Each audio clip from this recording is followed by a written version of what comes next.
முதுகறி இருக்கிறவங்க நடக்கலாமா நடக்கக்கூடாதாங்கிறது ஒரு மிகப்பெரிய டாபிக். ஓகேங்களா?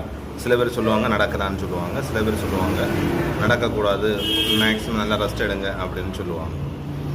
இப்போ நம்ம சில ஆள்கிட்ட இப்போ நம்ம போய் ஒரு ஆள் முதுவலி எனக்கு இருக்குது அப்படின்னு சொன்னாரே அவங்க என்ன சொல்லுவாங்க, ரொம்ப ஸ்ட்ரெயின் பண்ணாதீங்க, முடிஞ்ச வரைக்கும் ரெஸ்ட் எடுங்க, நடக்காதீங்க அப்படின்னு தான் சொல்லுவாங்க. ஓகேங்களா? இப்போ நடக்கலாமா கூடாதான்னு கேட்டாச்சுன்னா முடிஞ்ச வரைக்கும் நடக்கலாம். அதாவது இப்போ ரொம்ப சிவியர் வலியாக இருக்கும், தாங்க முடியாத அளவு, எழும்பி நிற்கவே முடியாது, அவங்க கண்டிப்பாக நடக்கவே கூடாது. அந்த வலி கொஞ்சம் செட்டில் ஆக ஆரம்பிக்கும் போது நம்ம நடந்தால் கொஞ்சம் பெயின் வந்து ஃப்ரீ ஆகும்.